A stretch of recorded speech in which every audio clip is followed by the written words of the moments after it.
Bismillah ar-Rahman ar-Rahim. Merci de cette invitation. Merci à vous d'être aussi nombreux aujourd'hui. J'ai cru réaliser aujourd'hui, en arrivant au Luxembourg, que c'était finalement la première visite. En fait, au niveau des organisations islamiques, j'ai dû venir auparavant dans un cadre académique et c'est un grand plaisir pour moi d'être avec vous aujourd'hui et de pouvoir partager un certain nombre de réflexions autour de la question de la relation entre l'État et la religion, l'État et les religions, et puis en même temps, bien entendu, parce que c'est un sujet qui a été abordé de façon différenciée, selon qu'on se trouve dans des sociétés majoritairement musulmanes ou que l'on se trouve en Occident. Ça a été vrai aux États-Unis, c'est vrai en Europe, c'est vrai dans les deux pays en Europe qui sont les plus avancés quant à la présence musulmane, à savoir la France et la Grande-Bretagne, également la Belgique. En termes historiques, la présence est plus longue. Elle s'est maintenant normalisée dans pratiquement tous les pays européens. Je parle de l'Europe occidentale parce que malheureusement, quand on parle de l'Europe, les Européens ont la fâcheuse tendance en Europe occidentale à penser que seul l'Occident de l'Europe est européen. Alors quand on vient au Luxembourg et que l'on sait que la majorité de ceux qui sont engagés dans la communauté musulmane sont originaires de l'Europe de l'Est, que ce soit la Bosnie, que ce soit également le Kosovo, l'Albanie, les Balkans, eh bien eux sont cette mémoire de l'Europe qui rappelle à l'Europe que la présence musulmane ne date pas de 3, 4 ou 5 générations, mais qu'elle participe de l'identité européenne depuis des siècles. Et ça peut remonter avec une présence qui va jusqu'au 8e et 9e siècle. Donc on n'est pas du tout dans un islam qui serait étranger à l'Europe, mais parfois une conscience européenne qui est étrangère à elle-même ou sélective.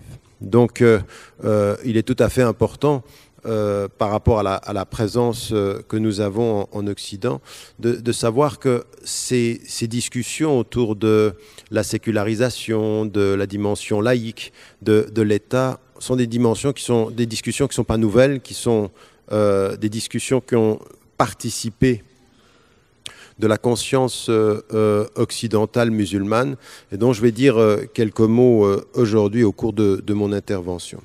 En guise d'introduction, 3 points.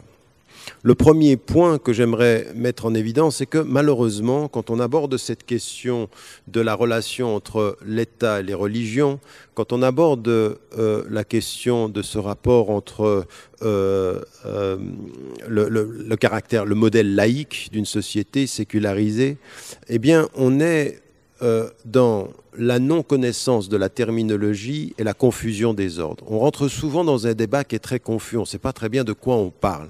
Parce que pour certains, ils confondent la sécularisation et la laïcité avec un modèle social qui serait opposé à la religion. Ce qui n'est pas du tout le cas. Le processus de sécularisation a été un processus de séparation d'autorité, non pas d'absence du religieux de l'espace social ou de l'espace public. Ça n'a jamais été ceci fondamentalement. Et pour certains, ils ont transformé la laïcité en une espèce de philosophie athéiste ou qui proposait comme justification à la laïcité un athéisme militant. Mais ça, c'est une des tendance philosophique qui a proposé la laïcité. Ce n'est pas ce qu'a été le processus de la laïcité dans tous les pays. Donc il faut, au moment où on entre dans ce débat, clarifier la terminologie et clarifier les ordres, parce que sinon on confond tout. Et même parfois, c'est vrai par rapport à l'histoire occidentale elle-même, et on va s'apercevoir qu'on a un processus de sécularisation, différents types d'institutionnalisation de ce processus, ça dépendra des pays. L'institutionnalisation de la laïcité en France n'est pas la même qu'au Luxembourg, qui n'est pas la même que la Suisse, qui n'est pas la même que l'Angleterre. Chaque pays a institutionnalisé le processus en fonction de son histoire, de sa culture, de sa mémoire collective. Donc on a une institutionnalisation, c'est-à-dire une traduction du cadre légal de la séparation des autorités qui va être particulière à un pays. Donc, le processus de séparation est commun, la traduction légale est spécifique. On a plusieurs modèles de laïcité sur un processus de sécularisation qui est commun. Donc, on s'en aperçoit déjà, rien qu'en parlant de l'Occident, ne serait-ce que parlant, par exemple, aujourd'hui, de la laïcité telle qu'on la conçoit dans l'univers francophone par rapport à la laïcité dans l'univers anglophone, on est dans des différences. La laïcité ou le processus de sécularisation dont on peut parler aux États-Unis, par exemple, mais n'a rien à voir avec ce que, je veux dire, vous ne pouvez pas dire de façon aussi aisée en France « God bless France ». Mais vous dites « God bless America ». Et si vous ne le dites pas, vous êtes soupçonné de non-fidélité à la patrie. Et si vous le dites en France, vous êtes soupçonné de non-fidélité à la République. Et donc vous êtes dans deux processus qui tous deux clament la sécularisation, mais dont le modèle, la traduction est différente. Alors déjà, dans l'univers occidental, ce n'est pas simple. Si en plus vous ajoutez ce qu'on pense en Occident, et que ce que certains musulmans pensent de l'islam, vous ajoutez une complexité supplémentaire. Pourquoi? Parce que souvent, ce que l'on dit, c'est que les musulmans, par définition, ne connaissent pas ce processus et le rejettent en bloc. Donc on aurait une idée que dans l'islam, essentiellement, il n'y a pas possibilité à concevoir la séparation des autorités. Et là, on entre dans une perception qui ne relève absolument pas de l'étude scientifique et fondamentale du cadre légal musulman ni de son histoire. Donc on est dans une double confusion, une confusion terminologique, une confusion des ordres et une confusion de la relation entre les religions et de la relation entre les cultures. Donc vous voyez bien que si on ne commence pas par clarifier, à confondre et à promouvoir la confusion, on ne sort pas d'un débat qui, parce qu'il est complexe, peut devenir confus et parce qu'il est confus, peut être instrumentalisé politiquement. Et que l'attitude que nous devons avoir pour ne pas justement tomber dans l'acceptation d'un débat qui est instrumentalisé politiquement, c'est qu'il soit clarifié fondamentalement, puis ensuite qu'on entre dans un vrai débat. Sur ce qui a été dit ici tout à l'heure dans la vidéo, c'est que, au fond et à terme, ce qui est nécessaire, c'est le principe fondamental de l'égalité de traitement du citoyen comme des appartenances religieuses. C'est ça qui est déterminant aujourd'hui quand on va distinguer les ordres, et j'y reviendrai. Le deuxième élément que je voulais mettre en évidence, c'est que, pour faire court, parce qu'encore une fois, dans une conférence comme celle-ci ou dans un entretien comme celui-ci, il est difficile d'aller jusqu'au fond de la complexité des concepts que l'on emploie. Mais pour faire court, quand on parle donc de laïcité ou quand on parle d'une société laïque ou sécularisée, on parle d'une société qui a traduit dans son espace de droit, dans son cadre législatif, quelque chose qui a trait clairement à la séparation des autorités. Donc nous appelons laïque, ou nous appelons sécularisé, une société qui a déterminé que l'autorité religieuse était distincte de l'autorité de l'État. C'est une distinction d'autorité. Ce n'est pas l'absence de l'une et de l'autre, c'est de dire que l'État s'occupe. D'abord, premier élément, c'est de dire que l'État obtient son autorité par un processus qui est un processus qui va du bas en haut. C'est une autorité négociée. L'État reçoit son autorité par mandat de sa population. C'est ce que l'on dit être un État qui va avoir une autorité, un pouvoir qui lui est donné par sa population, en tout cas dans les processus de démocratie. C'est-à-dire que cet État, il est dans l'autorité négociée. Pas d'imposition exogène à la dynamique qui va du peuple à ses institutions et à l'État. Donc, un processus qui va du bas en haut. L'autorité religieuse, elle, est considérée comme un processus qui va du haut vers le bas. C'est-à-dire, c'est l'autorité du divin, de Dieu, ou l'autorité de l'Église, et qui va s'instaurer dans une acceptation d'une autorité que l'on reconnaît, qui est celle du divin ou de ceux qui le représentent. Et ce qui est dit, c'est que l'autorité qui vient d'en haut doit faire partie de la liberté de conscience de chacun. Je détermine à qui je donne l'autorité transcendantale, à Dieu ou à ceux qui sont les représentants de son institution. Quant à l'autorité de l'État, je décide pour ma société qu'est-ce que je pense, comme citoyen, devoir être la bonne autorité et la bonne gouvernance. Donc on a un processus qui va de bas en haut et un processus qui va de haut en bas, en mettant en évidence que l'acceptation de l'autorité transcendantale est de l'ordre du privé, ça vous regarde, et que l'ordre de l'autorité qui vient de bas en haut, c'est une autorité publique négociée dans un processus électoral et politique et démocratique et autres. Donc, la sécularisation sanctionne par le droit la séparation des autorités et de leur mode d'élection, en disant l'autorité de l'Église ne peut pas s'imposer à l'autorité négociée de l'État. L'autorité de l'État, elle va concerner l'affaire publique, elle va concerner l'espace public, les institutions. L'autorité du religieux est autonome. Cela veut dire que l'État n'a pas à entrer dans les processus par lesquels une église particulière, une religion particulière détermine 1. Ses dogmes, 2. Ses pratiques, 3. Ses gestions de l'autorité. L'État n'a rien à dire sur la façon dont on élit un pape ou un évêque. L'État n'a rien à dire sur le fait qu'on intègre ou pas des femmes ou des hommes. L'État n'a rien à dire sur la façon de prier. L'État n'a rien à dire sur la façon de manger. L'État n'a rien à dire sur ce qui concerne la sphère de l'autorité reconnue par chacun dans la relation au divin. Il ne peut pas entrer dans cette affaire-là.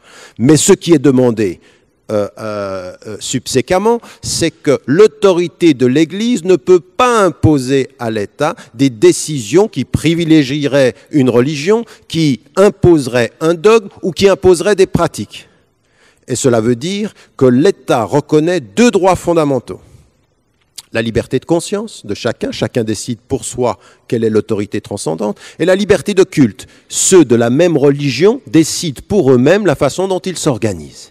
C'est eux qui vont le déterminer. Et donc, vous avez un cadre, le clergé catholique s'organise d'une certaine façon, le cadre de la religion juive avec les rabbins s'organise d'une certaine façon, et les imams et le cadre musulman s'organisera de la façon dont eux décideront que c'est la bonne façon de s'organiser. Donc, ça, c'est la liberté de culte. Donc, la liberté de conscience est individuelle, la liberté de culte est collective, et l'État n'entre pas là-dedans. Et ce qui est demandé, c'est qu'on demande à ceux qui ont une autorité dans le culte ou la liberté de conscience individuelle de ne pas imposer de dogmes et de choix qui seraient une atteinte à la conscience de chacun. L'État ne s'occupe pas de la conscience des individus, mais de la bonne gestion de leur coexistence. De la bonne gestion de leur coexistence, l'espace public en reconnaissance. Ça, c'est ce qu'on appelle un processus qui est la laïcité. Toute personne qui vient vers vous et qui, au nom de ce que je viens de dire, va vous dire que le religieux doit disparaître, que le religieux ne doit pas être là, que le religieux ne peut pas participer au débat public, eh bien, dit une chose que le processus de sécularisation n'a jamais dit. Bien entendu qu'avec ma conscience privée dans l'espace public, je peux être une force de proposition au débat public tant que je ne l'impose pas. Tant que je ne viens pas, au nom de ma conscience, dire « ma conscience a raison sur vos opinions ».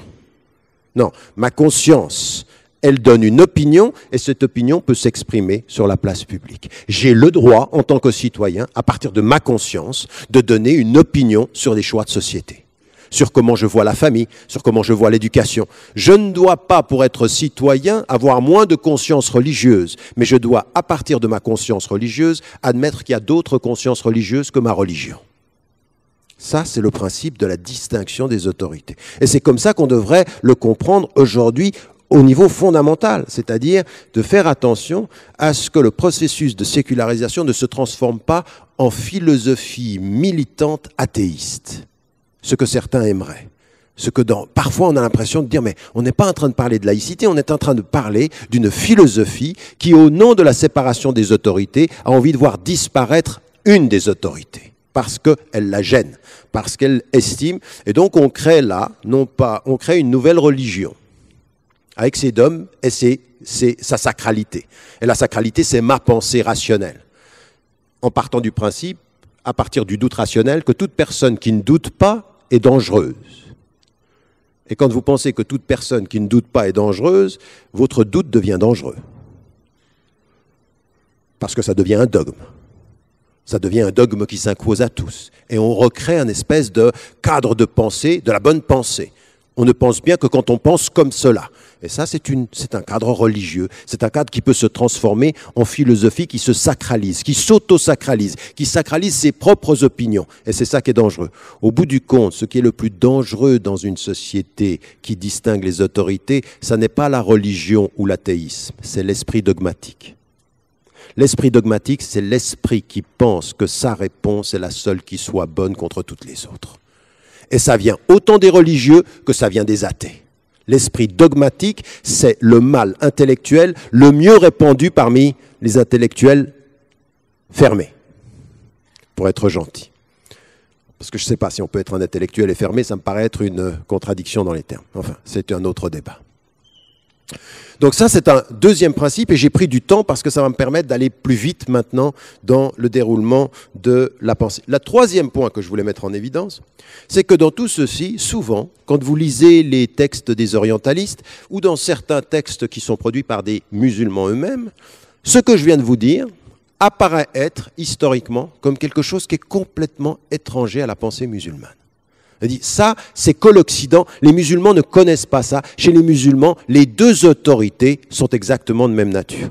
Et aujourd'hui, dans mon propos, j'aimerais mettre en évidence que ça n'est pas aussi simple que ça. Que cette façon de penser que les deux autorités se confondent en islam, ça n'est pas vrai historiquement. Bien sûr qu'en islam, il n'y a pas d'église. Mais dans toute l'histoire de l'islam, même avec le prophète de l'islam, paix soit sur lui, même avec lui, eh bien ceux qui le suivaient faisaient la différence entre avoir un chef d'État et avoir un prophète. Et une circonstance tout à fait importante. Nous sommes dans une circonstance de guerre. On est dans une circonstance de guerre et il y a un moment donné où les troupes qui sont avec le prophète, paix et bénédiction de Dieu soit sur lui, ils sont avec lui et qu'est-ce qui se passe ? Il se place à un endroit stratégique. Et un des compagnons vient vers lui. Il dit « J'ai une question. Là où nous sommes, c'est ton choix ou c'est une révélation ? Parce que si c'est une révélation, j'ai rien à dire. Mais si c'est ton choix, je discute. » Et il dit « Non, c'est mon choix. » Il dit « C'est pas la bonne méthode. Il faut se placer là, parce que comme ça, on empêchera l'ennemi d'avoir accès. » Écoutez bien ce qu'il vient de faire. Il vient de distinguer les deux autorités. Si c'est l'autorité du transcendant, je ne discute pas. L'autorité de toi qui nous mène, eh bien là, il y a défaut. Et donc, il l'écoute et il fait et il suit son opinion. Voulant dire par là qu'intrinsèquement, même s'il n'y a pas d'église en islam, il y a bien dans la conscience musulmane l'idée qu'il faut distinguer les autorités. Parles-tu comme un prophète ou parles-tu comme un chef d'État ? Tu parles comme un chef d'État, ton autorité est négociée. Tu parles comme un prophète, j'ai choisi de te suivre. Donc là, je te suis et là, je discute.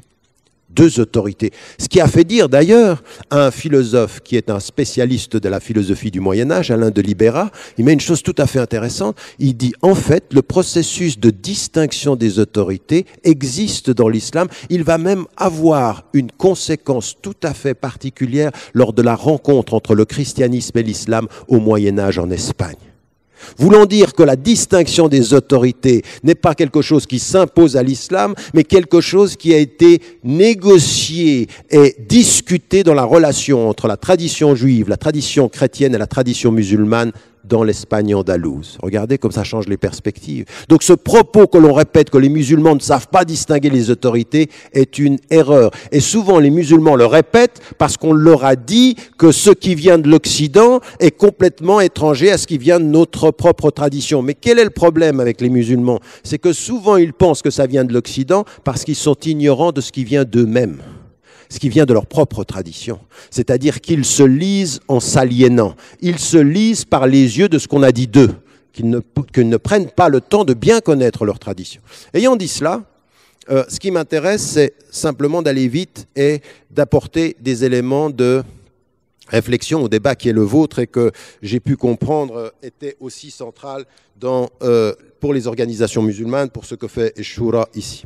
Première des choses que je voulais mettre en évidence ici, c'est que dans la tradition musulmane, alors j'aimerais commencer par cela, par enlever une première confusion. C'est-à-dire, cette idée, et ça sera ma première partie, je vais le faire très rapidement, puis ensuite on va venir au débat qui nous concerne ici en Occident et pour vous en particulier au Luxembourg.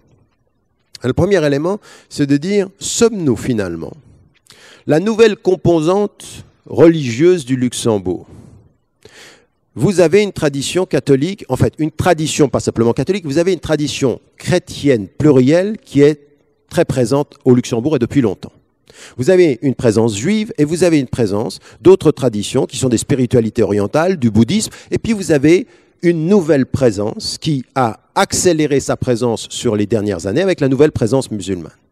Et que dans le discours politique on entend de loin, venant des États-Unis ou venant de la France, en particulier parce que c'est votre deuxième langue nationale, vous avez la France et vous avez facilement accès au débat français. Vous savez, malheureusement, c'est souvent comme ça, mais souvent au Luxembourg ou en Belgique, on sait presque plus ce qui se passe à Paris que ce qui se passe dans...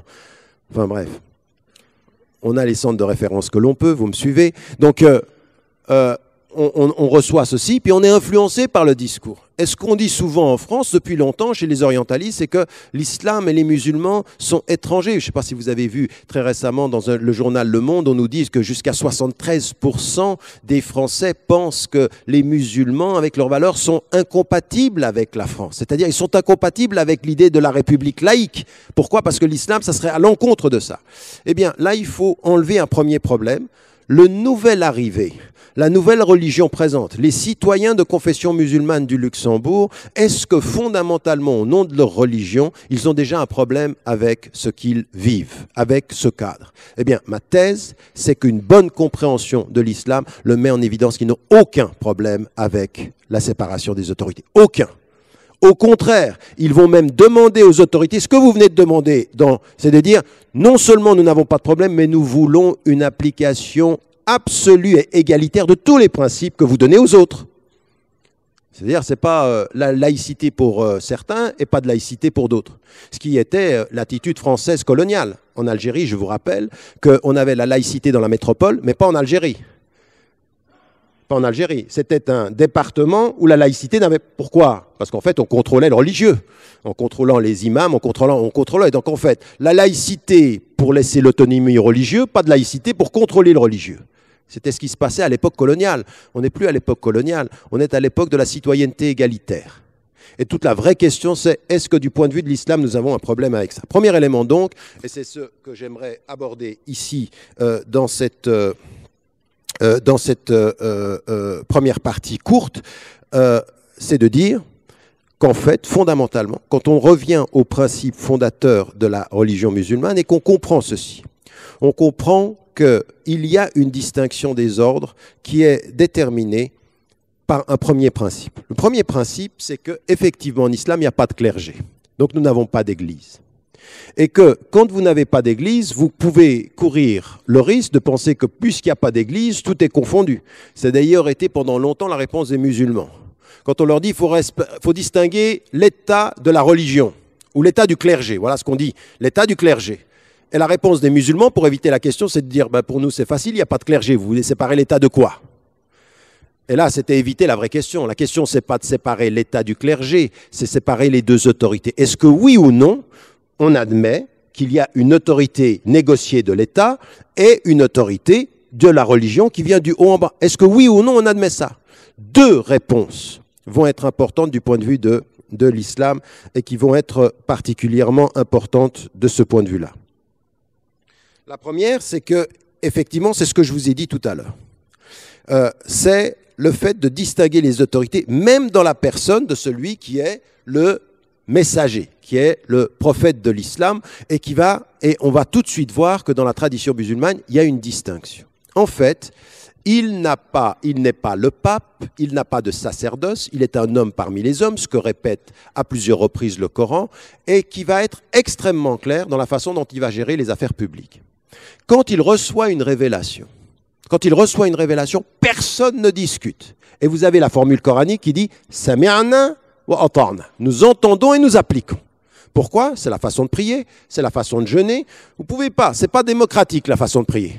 La façon de prier, elle n'a pas été discutée entre les compagnons comment on prie. Non, c'est une révélation.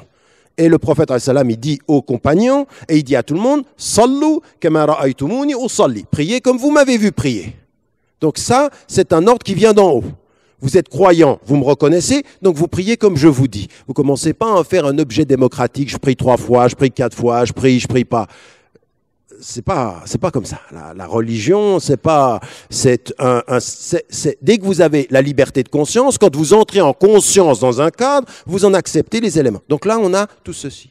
Par contre, très vite, quand il s'installe à Médine, il y a des décisions à prendre. La première décision à prendre, c'est comment doit-on prendre des décisions sur l'ordre social, l'ordre de la stratégie politique. Et comme je vous le dis, à un moment donné, il y a dans une des batailles une question stratégique. On discute, et là il se trouve en minorité. Il ne sait pas qu'il se trouve en minorité, il se trouve contesté par quelqu'un qui lui dit c'est pas la bonne stratégie, il change. Deuxième cas de figure. Après une deuxième bataille, réunion de ceux qui sont ses compagnons, on va être attaqué. On va être attaqué et la question est, doit-on rester à Médine ou doit-on sortir? Ce que pense le prophète, paix et bénédiction de Dieu soit sur lui, ce qu'il pense à ce moment-là, c'est qu'il faut mieux rester pour laisser l'ennemi rentrer. Mais il se trouve avec un conseil de compagnons qui, eux, n'ont pas cette opinion-là. Et lui disent non. On va faire comme on a fait la dernière fois, l'autre bataille, on va sortir et on va aller cueillir les ennemis à l'extérieur. Discussion, débat, vous avez bien compris, autorité négociée du chef de l'État, et il se trouve qu'en fait, au vote, il est minoritaire. Donc, la majorité agit contre son autorité. Et à ce moment-là, quand la décision est prise, il se lève et il va mettre ses habits pour sortir. Ceux qui ont voté contre lui se disent, on a peut-être eu tort, c'est quand même le prophète. Et ils vont vers lui et ils lui disent, on peut changer. Il dit non, il n'appartient pas quand la décision a été prise que je change. Écoutez bien, l'autorité de celui qui reçoit l'autorité dans la révélation que personne ne discute, là il dit, vous avez choisi, je vous suis. 2 autorités. L'autorité qui vient d'en haut, ça ne se discute pas. L'autorité qui est négociée dans la Shura, c'est votre nom. La Shura, l'espace de consultation. Et donc, du point de vue de l'islam, il n'y a pas de clergé, mais fondamentalement, dans notre religion, nous acceptons l'idée qu'il y ait 2 autorités distinctes. C'est tellement vrai, et c'est le deuxième preuve que nous avons dans la tradition musulmane, c'est que quand nous en venons à la loi elle-même, au cadre légal, vous allez vous apercevoir que les savants vont dire une chose tout à fait intéressante. Ils vont dire, dans l'ordre de la législation musulmane, il y a 2 domaines. Il y a un domaine qu'on appelle le domaine de la aqida, c'est-à-dire de la foi, et un domaine qui est celui de la pratique, les ibadat. Là, vous ne pouvez faire que ce qui est écrit dans un texte. La façon dont vous êtes prié, il faut un texte. La façon dont vous jeûnez, il faut un texte. C'est-à-dire que là, il n'y a pas d'autorité autre que l'autorité du texte. Vous ne pouvez dire sur Dieu que ce que Dieu dit sur lui-même. Vous ne pouvez pas commencer à inventer. Il n'y a rien qui lui est semblable et c'est lui le audient et c'est celui qui voit le plus, qui voit au-delà de ce que l'on voit. Donc vous ne pouvez dire de Dieu que ce qu'il dit de lui-même. Raison pour laquelle la théologie fondamentale musulmane est réduite à ce que les textes disent de Dieu, non pas à ce que notre rationalité projette. Nous ne pouvons pas avoir de représentation divine. Voilà les 2 domaines. Et il y a un autre domaine qui s'appelle les affaires sociales. Et dans le domaine des affaires sociales, qu'est-ce qui est dit? Écoutez bien. Ici, vous ne pouvez faire que ce qui est écrit. Dans le domaine des mu'amalat, les affaires sociales, écoutez bien la méthodologie, vous pouvez tout faire sauf ce qui est interdit. Ici, le texte est prégnant. Ici, le texte, tout est possible. Faites tout. Ça veut dire quoi quand on dit tout est possible? Utilisez votre tête. Utilisez votre rationalité collective. Ici, vous pourrez prendre créer des avions, faire des ordinateurs, utiliser tous les progrès, avec une seule chose. Attention, il y a des interdits. C'est-à-dire que vous pouvez utiliser votre rationalité pour des modèles politiques, des modèles sociaux, mais attention, pas dans l'interdit. Un modèle qui permette à tous de s'exprimer, oui. Un modèle qui prônerait l'injustice, non. Parce que l'injustice est interdite, mais tout le reste est permis. Et là, dans ce domaine-là, une autre autorité est donnée à la raison. Allez-y. Allez chercher le savoir où vous voulez. Prenez, soyez créatifs. Regardez tout de suite. Dans l'ordre de la pratique, le texte dit ce qu'il faut faire. Dans l'ordre des affaires sociales, le texte se tait sur ce qu'il faut faire et ne vous dit que ce qu'il ne faut pas faire. Deux autorités différentes. Vous m'avez suivi? Ça veut dire que fondamentalement, dans la tradition musulmane, de nous dire qu'il y a deux autorités, de vivre avec deux autorités, on n'a pas de problème avec ça si on a bien compris notre religion. Mais qu'on nous demande, dans l'autorité de l'État, d'agir contre notre conscience, on dira non. C'est-à-dire de nous demander d'être plus luxembourgeois, ça voudrait dire d'être moins musulmans, on dit ça, c'est pas dans la constitution du Luxembourg. Ça, c'est dans l'esprit de certains esprits qui ont envie qu'on soit moins musulmans parce qu'ils aimeraient qu'on soit plus athées ou moins pratiquants. C'est pas ce que dit la laïcité, c'est pas ce que dit la sécularisation. On peut tout à fait être très bon luxembourgeois dans le respect de la loi commune et fondamentalement musulman dans le respect de notre conscience. On n'a aucun problème avec ça. Si on a bien compris déjà notre tradition musulmane. C'est pas terminé, ça c'était la première étape pour bien montrer à tous ceux qui viennent vers nous en nous disant « Mais en fait, pour que vous acceptiez les règles de Luxembourg ou de la France, il faudrait que vous soyez moins musulmans. » On dit « On n'a aucun problème avec ça. » C'est peut-être le problème, il n'est pas dans notre intégration à ce système parce que nous, on y est déjà. C'est dans l'intégration de votre esprit. C'est de nous intégrer, vous, dans votre esprit, de nous intégrer à votre schéma social, à ce nouveau pluralisme avec lequel il faut vivre. Ayant dit cela, on en arrive à la deuxième partie qui m'amène à ma conclusion. En même temps, c'est de dire qu'en est-il maintenant de l'Europe et de la laïcité au niveau de l'Occident. Eh bien, la première des choses qui a été dite, c'est qu'au départ, le processus, il est clair.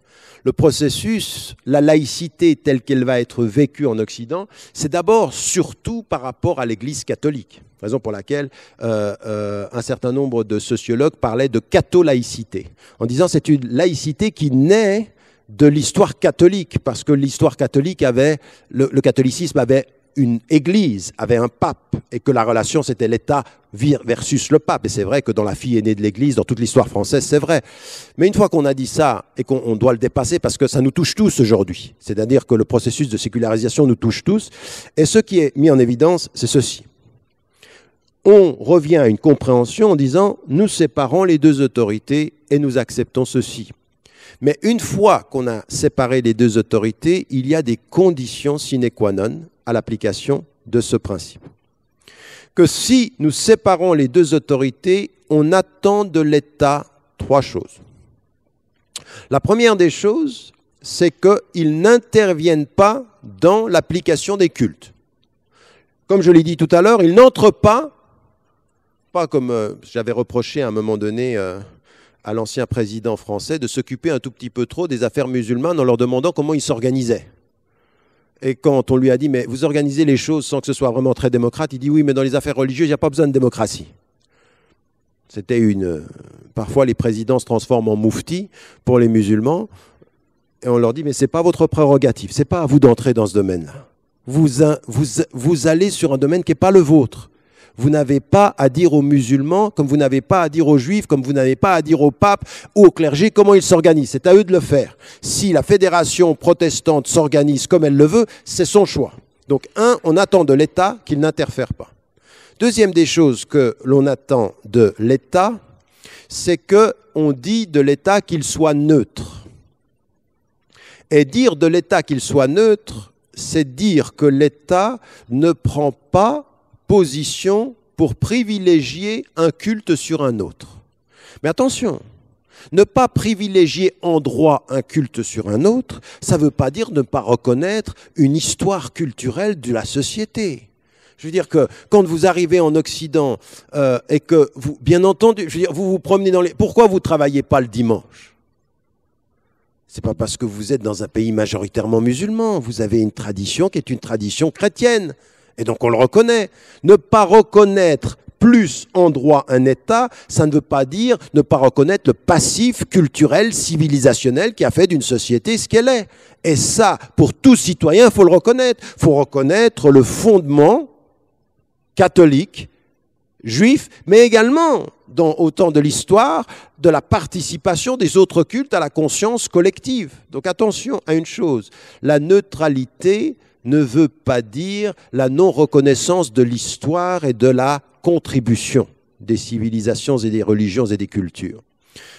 Je dis ceci pourquoi? Parce que pour certains, quand ils estiment que neutre, c'est assez marrant d'ailleurs, parce que vous savez que je suis suisse de nationalité. Et à un moment donné, je parlais avec un concitoyen suisse qui me disait « On a commis une erreur avec vous, c'est qu'on vous a donné la nationalité. » Parce que, oui, j'étais trop musulman pour être un bon Suisse. Et tout son débat, c'était sur la question des minarets. Et je dis, mais attendez, vous êtes en train de me dire que l'espace public doit être aussi neutre que l'État. Le concept de neutralité est très important ici. L'État, quand il est neutre, reconnaît une histoire, mais il ne privilégie aucun culte légalement. Il ne donne pas plus de droits à l'un qu'à un autre. Elle me dit, oui, la neutralité. Et je lui dis, mais quand moi je me promène dans les rues de ma ville, à Genève, je vois des églises, je vois des synagogues, c'est neutre? Il dit, oui, c'est neutre. Et alors, maintenant qu'il va y avoir des mosquées avec des minarets, c'est moins neutre? Il dit non, parce que les minarets ne participent pas de notre culture. Alors, tout à coup, il transforme la neutralité aux églises et aux synagogues auxquelles il s'est habitué. Et pour lui, la neutralité, c'est le paysage auquel je suis habitué. Tout nouvel élément qui viendrait gêner mon habitude viendrait gêner ma neutralité. J'ai dit, mais la neutralité, ce n'est pas ce à quoi vous vous êtes habitué. La neutralité, c'est de ne privilégier aucun. Et que l'on ajoute des mosquées à un espace où il y a des musulmans, c'est un gain de neutralité de l'espace public, pas un déficit, si vous comprenez le vrai sens de la neutralité. Vous me suivez? C'est capital, ça. Si l'espace est neutre, il faut qu'il représente tout le monde, mais s'il ne représente que certains, il n'est pas neutre, il est orienté. Donc, deuxième élément, l'État est neutre au sens où il ne privilégie pas. Et ça amène à la troisième des choses qui est attendue par l'État, c'est ce qu'on a appelé l'équidistance. L'État se place à distance égale de tous les cultes, c'est-à-dire il discute avec. Donc il n'entre pas dans les affaires et il discute avec. L'État peut à un moment donné, c'est arrivé en France, c'est arrivé en Angleterre, c'est arrivé aux États-Unis, il peut demander à un moment donné à un culte particulier, il dit, mais écoutez, on a un problème avec vous, c'est qu'on ne sait pas à qui parler. Et donc vous vous organisez. Et ça a été un prétexte parmi les musulmans parce qu'on le sait. Le problème avec beaucoup de communautés musulmanes, c'est la cohérence et la cohésion. Parce qu'on a plusieurs problèmes. On vient de différentes cultures, qui vient du Maroc, qui vient de l'Algérie, qui vient de la Tunisie, qui vient de l'Égypte, qui vient du Pakistan, qui vient de la Bosnie, qui vient des Balkans et qui arrive ici, qui vient de la Turquie. Et ensuite, pour les mettre d'accord déjà culturellement, vous savez que c'est un problème. On n'arrive déjà même pas à des moments donnés à dépasser notre mosquée turque, mosquée pakistanaise, mosquée marocaine. Nous, chez nous, en Suisse, on a même des mosquées de convertis suisses. Ah, parce qu'ils arrivent... Non, mais vous voyez, ils arrivent... Non, je ne sais pas pourquoi... je sais pas pourquoi vous applaudissez, mais je ne vois pas ça d'un bon oeil, moi. Mais qu'est-ce que ça veut dire? Ça veut dire qu'on a des problèmes culturels. On a des vrais problèmes culturels. Ajouter à cela des problèmes d'interprétation religieuse. Et c'est vrai qu'il est tout à fait normal qu'un État constitué dise aux musulmans, écoutez, on veut bien discuter de la diversité, mais avant qu'on discute de votre diversité, aidez-nous à la gérer. C'est-à-dire, gérez votre propre diversité. Et il appartient aux musulmans, quand ils parlent de représentation, de ne pas toujours rendre l'État responsable de notre propre incompétence à se mettre autour d'une table et à accepter une diversité. Je suis désolé, en islam, il y a une diversité acceptée. On a différents courants de pensée et différentes cultures. On s'assoit autour d'une table et on l'organise nous. Et l'État ne peut jouer de nos divisions que quand c'est jouable. C'est-à-dire, on peut en jouer. Rappelez-vous toujours de cette formule de Ben Abi qui disait, au moment de la colonisation, nous n'avons été colonisés que parce que nous étions colonisables. Et nous ne pouvons être, on peut utiliser nos divisions que quand on est divisable, en mauvais français. Donc il y a ici une vraie question, qui est celle de la représentation. Et donc, à partir de ce moment-là, l'État se met à équidistance et donne à tous les mêmes droits. Maintenant, les modèles vont être spécifiques. C'est vrai que l'histoire, vous ne comprenez pas l'histoire de la France par rapport à la laïcité si vous ne comprenez pas la relation de l'État avec l'Église. L'Église, l'État français, avant d'avoir un problème avec l'islam, avait un problème avec le religieux. Le problème de la France, ce n'est pas l'islam d'abord, c'est le religieux. C'est le religieux, c'est la relation entre l'État et le pape, l'État et l'Église, et qui a créé des tensions. Rappelez-vous, même sur la question de l'école, dans les années 80, 84, c'était sur l'Église catholique, ça n'avait rien à voir avec l'islam. L'islam est en train de réveiller les vieux démons de cette relation-là. Mais ça, c'est la France. Dans d'autres pays, on a d'autres relations. Et ici, au Luxembourg, vous avez d'autres relations qui ont fait qu'à un moment donné, c'est l'État, ici, qui a déterminé une relation qui était la séparation. Alors, un acquis de la sécularisation, de la laïcité luxembourgeoise, c'est la séparation des autorités, c'est acquis ici. De la neutralité de l'État, ça devrait être acquis. De l'équidistance, c'est acquis, et ça devrait être acquis. Mais ce qui a été mis en évidence, c'est que l'État, et il a été décidé, c'est une décision spécifique à ce pays, à l'inverse d'autres pays, qu'il y a des subventions qui sont données égalitaires aux différentes appartenances religieuses, aux différents cultes, et qu'il y a une reconnaissance par l'État. Donc l'État reconnaît les cultes, mais n'en privilégie aucun. C'est-à-dire que les représentants pourront être salariés, des institutions pourront être salariées, on pourra donner une certaine somme et une subvention. Quand les lieux doivent être rénovés, on y participe. Donc l'État a une participation financière vis-à-vis des cultes, mais ce qui est déterminant, c'est pas qu'il perde son autonomie, c'est qu'il préserve son autonomie par l'égalité de traitement de tous. Et ça le rend équidistant à tous. Donc une fois qu'on a dit ceci, aujourd'hui, ce qui est demandé est légitime, c'est qu'au nom même de ce principe-là, eh bien, on l'applique égalitairement à tous. Donc par rapport à l'État au Luxembourg, de dire deux choses. Nous, en tant que citoyens, luxembourgeois de confession musulmane, nous n'avons aucun problème avec cette structure. Aucun. Non seulement on n'en a aucun, mais on aimerait réconcilier l'État avec l'égalité et les valeurs qu'il prêche. Il nous dit égalité des citoyens. Très bien, nous sommes citoyens. Égalité de traitement. Très bien, nous avons un culte. Égalité de traitement des cultes. Et donc maintenant, il faut aller jusqu'au bout de ce processus-là. Et quand on va au bout de ce processus-là, au nom de ce qui a été mis en évidence, eh bien, ce qu'il faut, c'est reconnaître qu'il y a une différence de modèle laïque et qu'il faut qu'on fasse très très attention. Parce que c'est assez séduisant de se dire le bon modèle, c'est le modèle français, il ne faut pas que l'État s'implique financièrement, puis on garde tout notre argent. Mais est-ce que c'est la bonne solution et est-ce que c'est juste? Vous allez voir même que dans le modèle français, il y a des entorses. Quand les églises ont besoin de rénovation, l'État donne de l'argent. Et il donne de l'argent, mais sous des clauses qui sont différentes. Donc, et à partir d'un certain moment, il y a aussi l'impossibilité de reconnaître la contribution très importante dans l'espace public du fait religieux. Pas simplement comme résistance au progrès, mais comme contribution au débat éthique de la société. Et que quand on reconnaît le bien fondé du fait religieux dans la société, eh bien, on lui donne une place. Et on peut lui donner une place à égalité. Alors la France a décidé d'un modèle. Moi, ce qui me gêne, c'est de voir un peu en Europe l'idée qu'il y a une espèce de colonisation de ce modèle-là sur les autres, alors qu'on devrait garder ses spécificités et de se penser. Il ne faut pas penser le Luxembourg par la médiation de Paris. Il faut penser le Luxembourg par le Luxembourg et les Luxembourgeois. Donc ce n'est pas là-bas que ça se passe ici. Et que l'État a aujourd'hui une possibilité de faire quelque chose de nouveau, d'être créatif. C'est-à-dire de reconnaître tous les cultes avec une première condition. Et c'est ça qu'il faut établir. Parce que moi, ce que j'entends, c'est l'État est en train de dire on va enlever les contributions, on va enlever les subventions. Et il dit aux musulmans, attendez qu'on les enlève, comme ça vous serez à égalité avec les autres quand on les aura enlevés à tous les autres. On va dire, mais non, on a un problème. En termes de temporalité historique, vous nous mettez avec tous les autres, puis ensuite, quand vous enleverez à tout le monde, on s'enlève avec eux. Vous n'êtes pas en train de nous dire, attendez qu'on rétablisse la justice en enlevant aux autres ce qu'on ne peut pas vous donner à vous maintenant.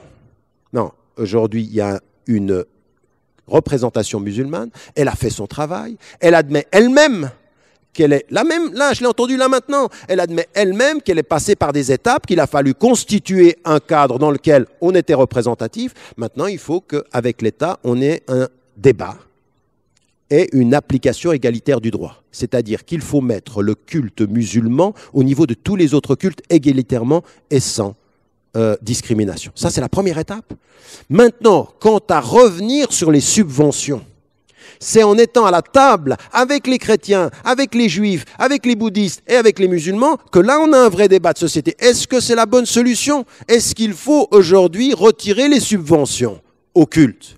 Et là, ma thèse, c'est que c'est une mauvaise solution, que c'est une mauvaise influence qui vient d'un autre débat. Pourquoi? Et ça sera ma conclusion. Parce qu'aujourd'hui, il faut reconnaître que dans nos sociétés, la présence de la question religieuse peut être une vraie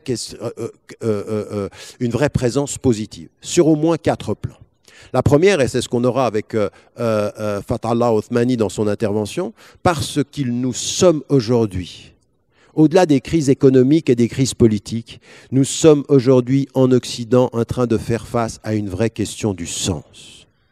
Et qu'il faut que la participation des religions, ce ne soit pas uniquement sur l'autorité du pape et des prêtres et des imams et des rabbins ou des brahmanes ou autres. Non, c'est sur la vraie question du sens. L'État finance des institutions qui produisent du débat sur le sens de la vie, le sens de la mort, le sens de la dignité humaine. On a besoin de ceci. Regardez toutes les commissions d'éthique qui se placent partout. On a besoin de poser ces questions-là. Le religieux a besoin d'être là.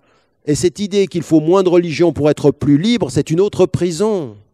C'est dire à quelqu'un, sois ignorant, tu sois libre, en ne lui disant pas ton ignorance est ta prison. Parce que l'ignorance est une prison. Donc le caractère de la contribution du fait religieux au débat de société sur la question du sens est important. L'autre chose qui est aussi importante, on a besoin, moi j'arrête pas de dire, le débat interreligieux avec des prêtres. Moi, ça fait 20 ans que je suis dans le débat interreligieux. Et je dis dans le débat religieux, nous avons un problème. Vous savez pourquoi? Parce qu'on a fait du débat interreligieux le cercle des spécialistes. C'est toujours les mêmes qui se réunissent, ils parlent qu'entre eux, ils n'en ont plus besoin, eux, ils se connaissent. T'es gentil, je suis gentil, on est gentil, pas de problème. Mais le problème, il n'est pas là. Le problème du discours, c'est que l'État, ce qu'il devrait faire, c'est aider ces débats-là à sortir de ce cloisonnement-là, à devenir une parole publique. Comment voulez-vous que des sociétés plurielles respectent leur pluralisme quand ceux qui doivent parler du pluralisme le font en catimini, le font entre cercles fermés? Mais non, il faut de vraies paroles, il faut qu'on ait des institutions et que l'État finance des institutions qui parlent de la diversité, du pluralisme accepté, de la diversité des religions et des cultures qui vivent ensemble, mais c'est bon pour la société, c'est une promesse de paix sociale. L'État doit préserver la paix sociale. Alors quand vous finissez des institutions qui disent la paix sociale, qui disent qu'on a envie de vivre ensemble, eh bien c'est normal que l'État puisse donner et subventionner. L'État travaille pour lui, là. Il travaille pour la paix sociale. Donc, 1, la question du sens. 2, la question de la paix sociale et de la pluralité. Et puis, 2 choses que j'aimerais mettre en évidence aussi, c'est qu'on a une vraie question qui nous touche tous. Tous les systèmes éducatifs sont en crise. Les institutions religieuses, les institutions philosophiques doivent se réintégrer, se réconcilier avec la question de l'éducation. Le service de l'État qui donne de l'éducation, il faut qu'on se pose la question, quelles sont les finalités de l'éducation? Qu'est-ce que vous voulez? Et que la parole religieuse soit complètement... Pas qu'on impose un dogme à l'école, mais une histoire des religions, mais une réflexion sur les finalités de l'éducation. Qu'est-ce qu'on veut? Des étudiants qui aient des titres ou des êtres humains qui aient une dignité? Et si on veut des êtres humains qui aient une dignité, eh bien la parole religieuse, comme la parole philosophique, doit faire partie de ce débat sur l'éducation de demain. Quelle est l'éducation de demain qu'on va proposer? Eh bien ça se subventionne, ça. Ça, c'est un investissement. Oui, ce n'est pas du pétrole, mais c'est de la dignité et de la matière grise. Et c'est plus que le pétrole à long terme. C'est plus que le pétrole à long terme. Pour ceux qui ont une vision longue, pour ceux qui comprennent la dignité des hommes. Donc voilà pourquoi il faut aussi... Et le dernier élément, c'est dans une société de progrès, questionner les finalités du progrès. Questionner les finalités du progrès au nom de valeurs, au nom de la dignité. Par exemple, dans la consommation. Dans la consommation, ce que l'on consomme, comment l'on consomme. Est-ce que être, c'est avoir ou est-ce que être, c'est savoir? Qu'est-ce que c'est qu'un être? Ce débat-là, il faut bien que l'État puisse subventionner ces espaces de réflexion-là, parce que si l'État n'est que le gestionnaire de nos administrations sans finalité, nous allons nous perdre. Nous allons vers un néant philosophique et spirituel. Donc il faut aussi que ça fasse partie. Donc c'est pour ça que moi, cette idée qu'on ne subventionne pas, qu'on n'entre pas dans ce débat-là, on n'impose rien, mais on stimule la réflexion. Il y a un investissement à penser et à débattre, pas un investissement à imposer sans débattre. Voilà une vraie réflexion. Et je pense qu'avec tout ceci, ça relève de votre combat qui est juste. 1, il y a des étapes. La mise à égalité de tous. 2, autour de la table, on discute de notre projet de société ensemble. Il appartient à l'État d'inviter autour de la table tous ceux qui peuvent poser la question du sens, pour se poser la question de savoir est-ce que oui ou non on arrête. Et si on arrête, pourquoi? Et si on continue, comment? Voilà des questions qui sont liées à la relation de l'État et de la religion. Vous aurez compris, c'était court, mais même peut-être déjà un peu trop long pour vous cet après-midi, mais c'est juste une introduction. Je vous remercie.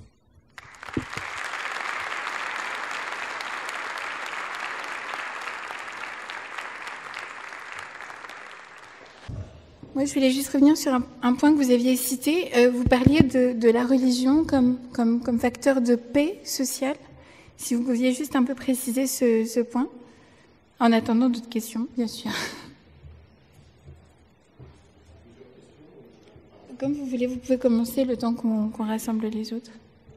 Oui, ce que je voulais dire, c'est que, contrairement à ce que l'on dit, alors encore une fois, on a des interprétations de la religion qui peuvent être des interprétations qui sont très très fermées et qui produisent et promeuvent le sectarisme.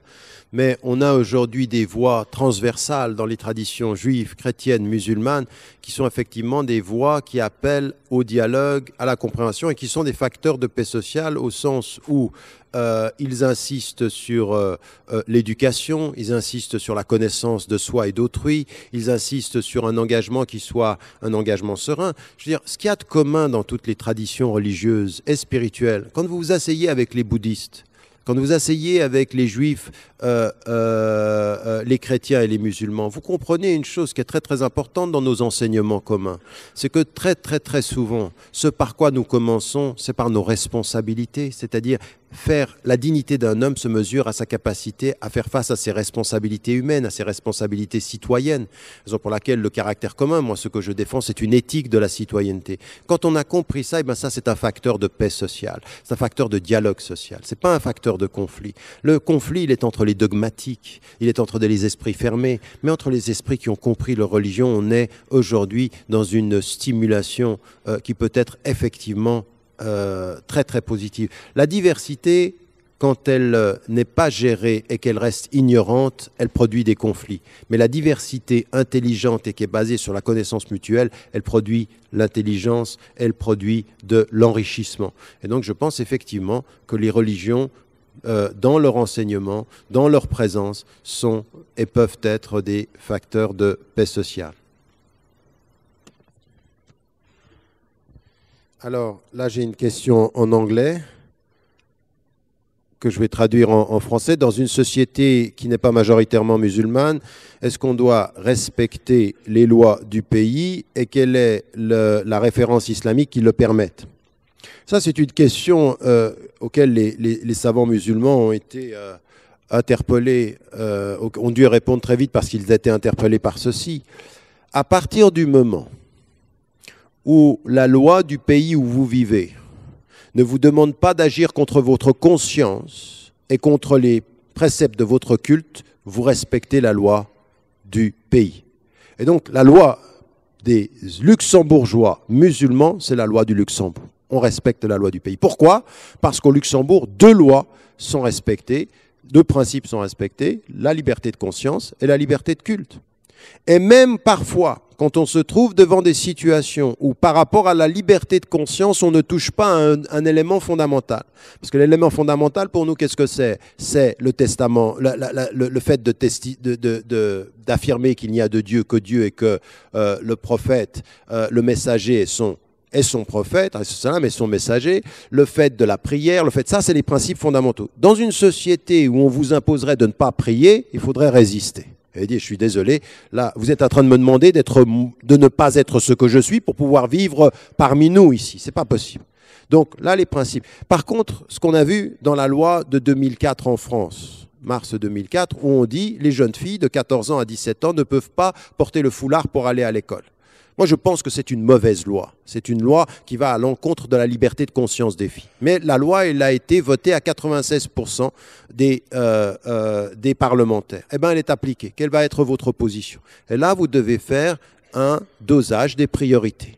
La liberté de conscience fondamentale, on ne vous empêche pas de prier, on ne vous empêche pas en dehors de l'école de porter le foulard. C'est à l'école qu'on vous dit que vous ne le portez pas entre 14 et 17 ans. La réponse, qui a été, moi, la mienne immédiate, et puis qui a été confirmée par tellement aussi d'autres savants, c'est de dire, eh bien, entre l'école et porter le foulard durant cet âge-là, on va à l'école.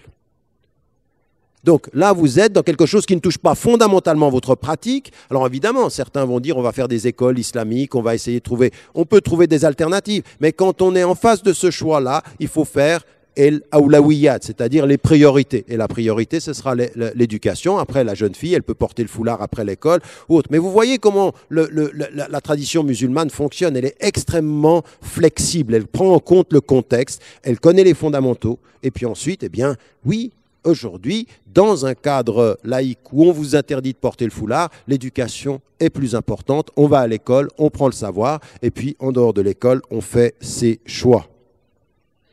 Là, il y avait une autre question en français. Peut-on réagir face aux revendications des homosexuels? Ils veulent l'égalité des droits. Là, on est directement entré dans le vif du sujet. Ça ne concernait pas la relation de l'État et de la religion, mais c'est une bonne question, excellente question. Si vous regardez toutes les traditions qui réfléchissent d'elles-mêmes, c'est-à-dire la tradition juive, chrétienne, musulmane, vous écoutez ce qu'a dit le Dalai Lama récemment quand il était interpellé sur cette question-là, il dit en conscience, l'homosexualité est pour lui une chose qui est une perversion. C'est-à-dire que lui, il pense que c'est une mauvaise chose. Les traditions majoritaires juives, chrétiennes et musulmanes considèrent que l'homosexualité, ça n'est pas juste concernant leur façon de considérer le monde. C'est quelque chose qui va à l'encontre de de ce qu'ils considèrent être le projet divin. Ce que Dieu dit de l'homme, c'est un homme avec une femme et une femme avec un homme. C'est ce qui constitue le premier noyau familial.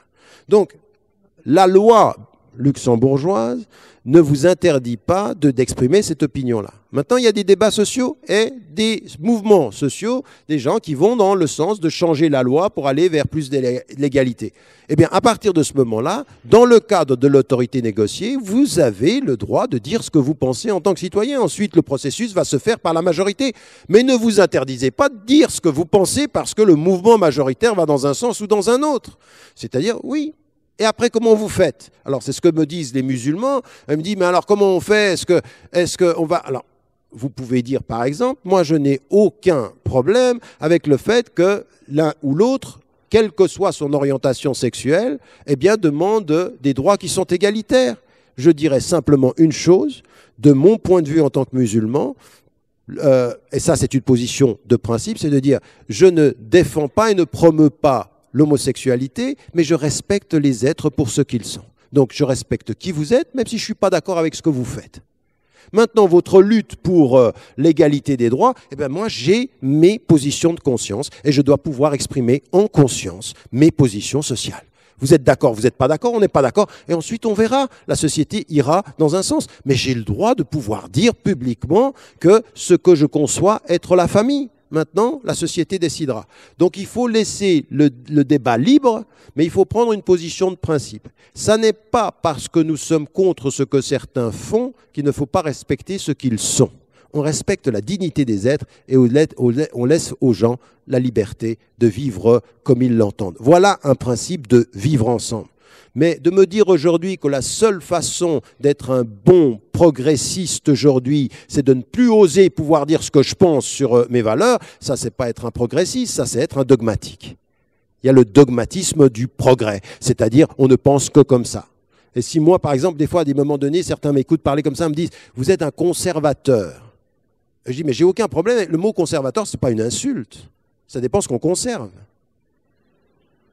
Ça dépend de ce qu'on veut conserver. Si moi j'ai envie de conserver une dimension de la famille, une dimension du rapport, oui, j'ai envie de conserver ça. J'ai envie de conserver ce que c'est qu'une famille, ce que j'ai envie de conserver, le fait j'ai envie de faire en sorte du respect des parents, j'ai envie du respect des enfants, j'ai envie de l'éducation. Oui, je veux conserver ça. Je suis un vrai conservateur sur ces questions-là. Mais ça ne veut pas dire que je refuse le progrès. Je refuse un progrès qui n'aurait pas de principe ni d'objectif. Je refuse un progrès qui n'aurait pas de sens et dont le seul sens, c'est d'être progrès pour le progrès. Ça me fait peur. Ceux qui sont obnubilés par le progrès, oui. Si j'ai envie j'ai envie de conserver la liberté par rapport à la consommation. Quand systématiquement, chaque 3 semaines, on a un nouveau produit de téléphone et on est en train de courir derrière la mode pour s'acheter le dernier, pour moi, ça, c'est pas de la liberté, c'est un nouvel esclavagisme de la consommation. Je veux conserver la liberté des esprits et de la spiritualité. J'ai le droit? Ben oui, j'ai le droit. C'est même pour moi un apport à la société qui est la mienne. Donc voilà, ce sont des façons de poser le débat. Le problème pour nous, aujourd'hui, sur ces questions-là, c'est pas qu'on débatte, il faut qu'on débatte de ces questions. C'est la façon dont on pose les débats. C'est la façon dont certains, dès qu'ils se positionnent avec leur liberté de conscience, ils disent « Ah, voilà un conservateur, voilà un rétrograde ». Et ça, il faut contester ça. Il faut se dire « Moi, je viens dans le débat avec ma conscience, puis ensuite, j'ai peut-être tort, j'ai peut-être raison.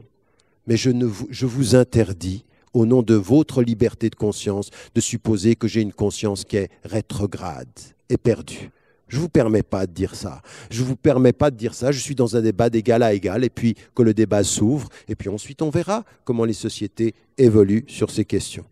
Je prends trop de temps, je crois, sur chacune des réponses. J'ai bien compris, donc je vais essayer d'être...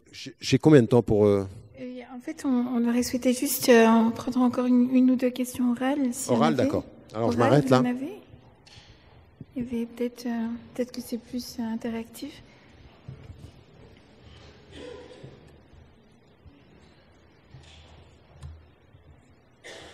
Et puis après, en fait, on c'est un bon système, ça, hein, de donner le micro sans qu'il marche. Ça donne l'impression qu'ils vont parler, mais...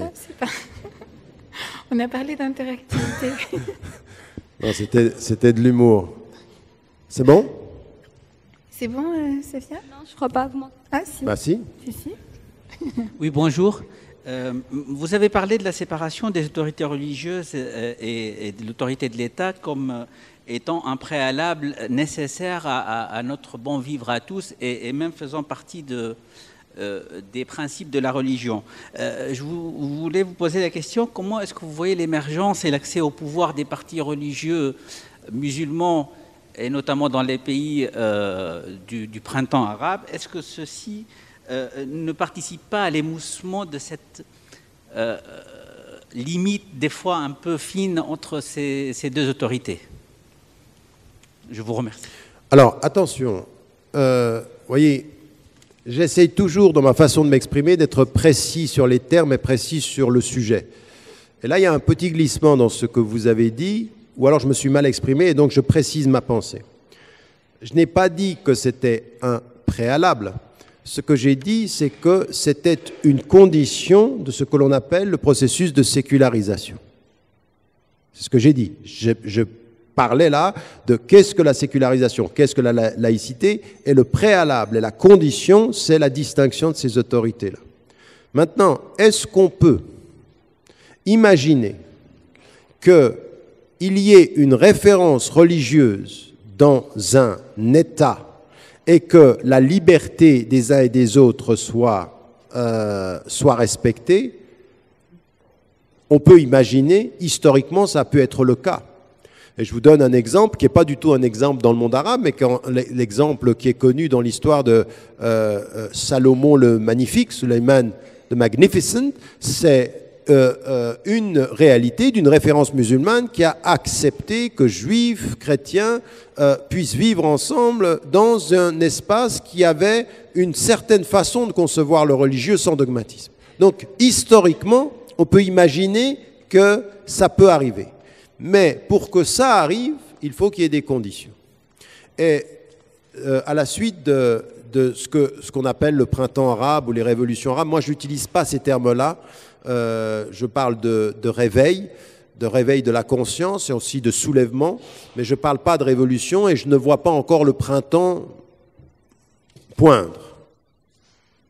j'ai une position intellectuelle que j'appelle prudemment optimiste. Parce qu'évidemment, quelque chose a changé dans ces pays-là avec la chute des dictateurs qu'il faut saluer. Mais maintenant, ce qui va advenir reste encore à voir quelle va être l'étape suivante. J'ai écrit un livre là-dessus qui s'appelle justement Le réveil arabe, l'islam et le réveil arabe, où j'analyse tout ceci. Et j'analyse exactement la question que vous posez dans un des chapitres, en disant que vous avez l'émergence aujourd'hui de courants islamistes qui, il y a une cinquantaine d'années, une trentaine d'années, parlaient d'État islamique et qui qualifiaient l'État au nom d'une religion. Tous ceux qui sont au pouvoir maintenant, que ce soit en Tunisie ou que ce soit qui ne s'opposaient pas à la démocratie d'ailleurs, et en Égypte aujourd'hui qui ne s'opposent pas à la démocratie dans ce qu'ils disent être leur position de principe, eh bien aujourd'hui ils disent qu'ils défendent l'idée d'un État civil avec une référence musulmane. L'état civil, qu'est-ce que c'est? C'est ce dont on parle maintenant. C'est l'idée d'un État négocié. Et eux, ils disent, c'est la référence musulmane. Ma question, c'est celle que je pose, et d'ailleurs que si vous allez sur mon site, vous pourrez voir que régulièrement, chaque 2 semaines, j'écris et je suis ces événements-là. C'est régulier sur ceci et sur d'autres choses, puisque récemment, j'ai pris un certain nombre de positions sur ce qui se passe au Mali. Dans le suivi de tout ceci, ce qui est important et ce que je pose comme question dans l'ouvrage et dans mon analyse, c'est qu'est-ce que vous entendez exactement par un État civil avec une référence musulmane? Et que moi, ce qui m'intéresse aujourd'hui, c'est que la distinction de ces autorités, de ce dogmatisme religieux se fasse, qu'il n'y ait pas de dogmatisme religieux. Mais je n'ai pas de problème avec une société qui serait majoritairement chrétienne ou majoritairement juive ou majoritairement musulmanes qui disent que le référent religieux joue comme inspiration éthique. Et qu'est-ce que c'est l'inspiration éthique? C'est accepter qu'il y ait un processus qui va de bas en haut dans la transmission du pouvoir, mais c'est de reconnaître une chose qui est importante aujourd'hui en politique. C'est qu'il faut absolument que nous réconcilions la politique avec l'éthique. Qu'il y ait de l'éthique en politique, que ce ne soit pas uniquement une lutte de pouvoir, qu'il y ait de l'éthique partout en fait. Moi j'aimerais plus d'éthique en économie, j'aimerais plus d'éthique dans tous ces domaines. Et l'émergence de ces mouvements-là, s'ils ne posent pas la question en ces termes, sera problématique. C'est-à-dire comment aujourd'hui on pose ces questions. Nous, on a fait un centre de recherche entre Qatar et Oxford sur la législation islamique et l'éthique et on pose cette question au mois de juin dans un séminaire où on va avoir des acteurs politiques et des savants musulmans. On pose cette question fondamentale de la référence islamique sur les questions de la gestion de l'État. Qu'est-ce que ça veut dire en fait? De quoi est-ce que l'on parle quand on parle d'État civil? Parce que ce sont des questions de fond. Mais j'aimerais bien que nous puissions parvenir dans des sociétés majoritairement musulmanes à autonomiser la sphère de l'État sans la couper de sa référence éthique, c'est-à-dire de poser les vraies questions de la bonne gouvernance, de la transparence. Je vous donne un exemple, parce que je vais vous dire une chose qui est aujourd'hui, vous savez, nous on parle de laïcité et tout ça, nous savons qu'on est dans une situation de crise. Nos démocraties sont dans des situations de crise aujourd'hui. Nous sommes tous liés à une espèce de populisme de gens d'extrême droite, de populisme médiatique qui pousse les gens dans une espèce de peur. Et on vote sur la peur, moins sur la conscience citoyenne. Mais il y a une chose qui est beaucoup plus importante. Vous venez de vous en rendre compte pendant les 7 dernières années, comme moi, en tant que citoyen européen. Nous vivons une crise économique et on nous dit qu'il faut distinguer l'État de la religion. Et on est d'accord, on distingue les deux autorités. Est-ce que ça veut dire pour autant que l'État est complètement autonome dans ses décisions? Eh bien, si vous regardez, aujourd'hui, a pris la place de la religion une autre institution ou d'autres institutions qui ont un pouvoir sur l'État qui, si on continue à pas avoir d'éthique en politique, eh bien on va tous être mangés et notre démocratie va s'effondrer. Eh bien ces autres institutions sont des institutions financières et économiques. Les États des sociétés sécularisées sont souvent sous l'autorité du poids des institutions économiques. À tel point qu'en Grèce, en Italie et jusqu'aux États-Unis, quand vous entendez Bill Clinton, quand il était président, il dit « le pouvoir dans ce pays appartient à 1% de la population, ce sont les plus grandes institutions riches ». Moi, je veux bien qu'on nous dise pas de pouvoir à la religion, mais si c'est pour me dire plus de pouvoir aux multinationales, j'ai un problème. Il faut que l'État soit libre.